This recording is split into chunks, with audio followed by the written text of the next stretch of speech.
What is up, everybody? It has been a very long time since I have been on the channel. I kind of took a hiatus. Life got a little busy. Starting the channel off wasn't the best opportune time for me, but we are back. Today was a big day for Star Wars Unlimited. If you guys do not know, the full set list was placed out. Reason behind that, there's an article that FFG posted just saying they don't want anybody to have any strategic advantage for the leaked set list, so they decided just to release the whole list today, which kind of sucks to hear about the leaks. Kind of ruins the whole spoiler season and everything, but that does mean we get to play with all the new cards. So today, I decided that I wanted to build my favorite character. I've been anticipating this leader ever since it was leaked.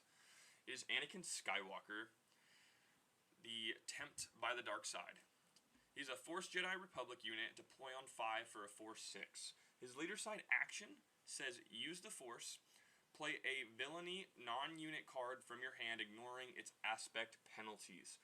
So when we get to it, we can look at the cards, but as you can see, we do have one out of aspect card, completely out of aspect. That's Overwhelming Barrage. So Anakin allows us to cancel that aspect penalty of playing the green card itself. So it's going to play a lot of advantages, and I think it's going to play very well.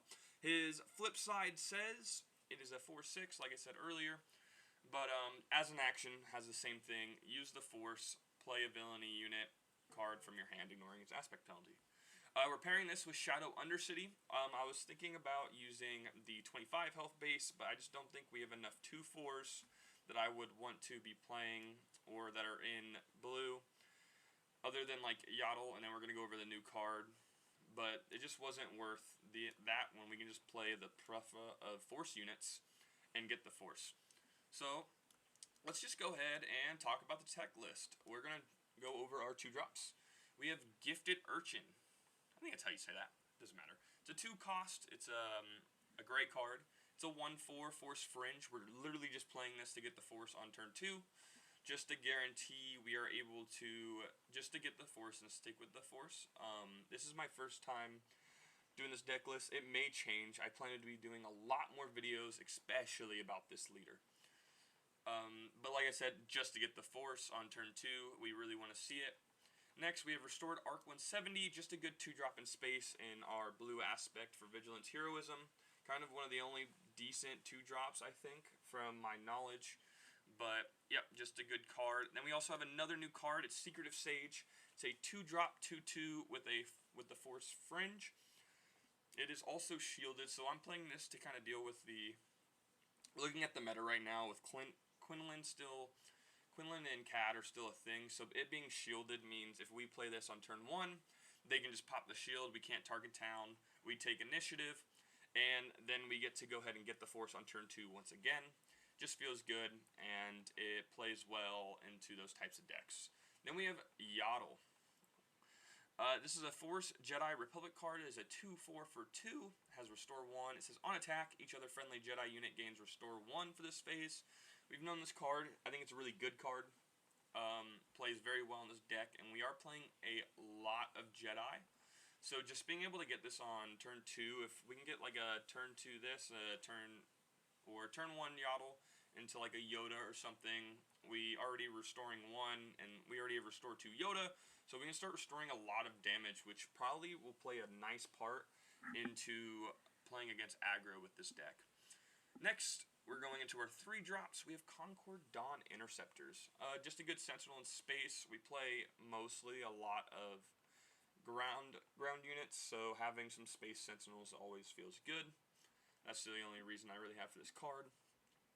Right now, as a 3-drop space unit, we have a Red Squadron X-Wing. I was just looking in for some card draw, because we really want to make sure, at least on the Anakin flip, that we can play one of our 5-cost villainy cards, just to be able to do that. And if not, well, we just get to draw a card. Card advantage is always nice. We play 1 tech, just as a tech spot. We're thinking of going higher. I might go into a 51 list if I decide to put some more cards in, but that's fine. We have Yoda, 3-drop 2/4, restore 2, draw a card on defeat. So, same thing, just good card. It has Jedi synergy with Yaddle, and once again has that Force trait, so we're going to be gaining the Force. And then we have our another 3-drop. We get to play Power of the Dark Side in a Heroism deck. It is super exciting.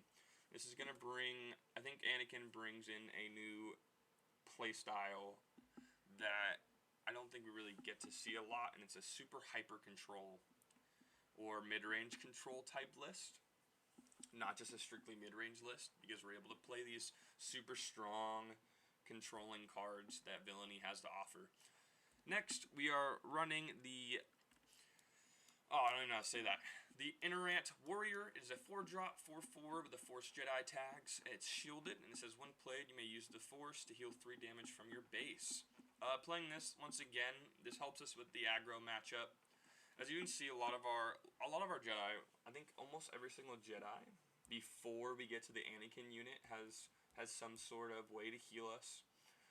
So we're able to just deal with, I think this deck would play very well in the aggro. Kanan, playing 2 Kanan. Once again, I don't know if Inerrant Warrior is going to be any good, if it's going to be well, but if we are playing the Force, being able to play this, heal some damage using the Force.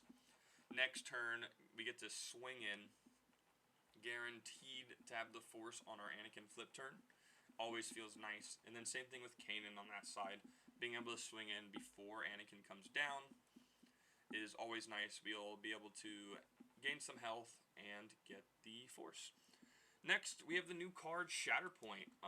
This card, I feel like, is very strong, especially in the decks we're trying to play.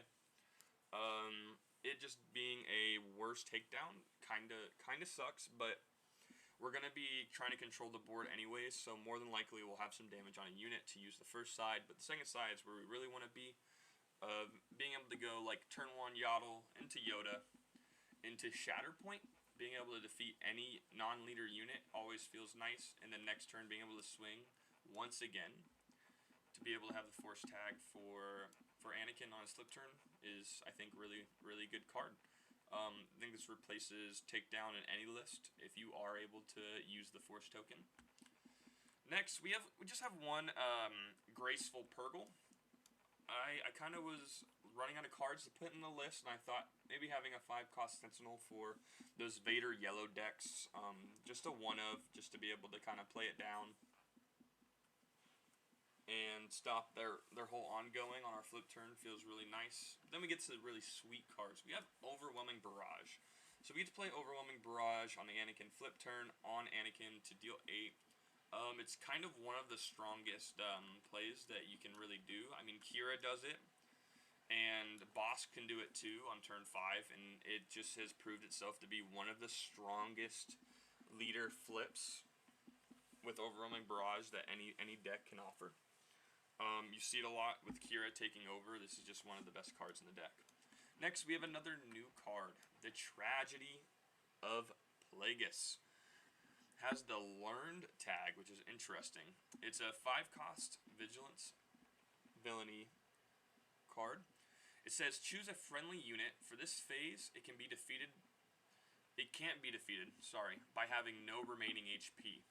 An opponent chooses a unit they control, defeat that unit.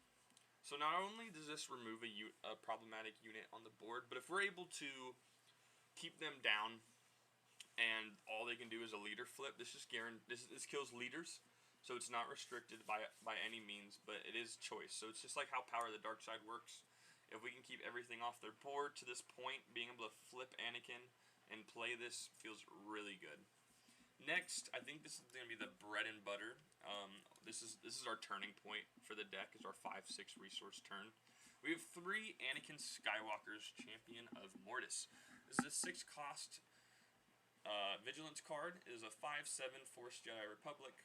It says when played, if there is a Heroism card in your discard pile, give something -3/-3, and then if there's a Villainy card in your discard pile, you can give a unit -3/-3. So just like the same thing we were talking about, being able to play both types of cards, Villainy and Heroism, really enables this leader. I obviously tell this legendary was built for this deck. I'm gonna speculate to get these up early. If you can, go to your pre-releases. Just try to get a couple of these. I feel like these are a really good card in just a lot of decks. A 5/7 and giving, even if you're not playing Villainy, or vice versa, not playing heroism, you're playing one or the other. Giving something -3/-3 feels good, because as we know, we play Luke as a 6/7 for 7. Now, he does have Restore 3, but he does the same thing. Then we're going to go on to the next card. We have Obi-Wan Kenobi. This is a 4/6 Sentinel with, when defeated, give experience tokens to another friendly unit. If it's a force unit, draw a card. We're only playing one. As you can tell, we're not playing many Sentinels. Most of our Sentinels are in space. I think this deck is going to be able to perform without Sentinels and just focus on taking out units and getting to our mid-game.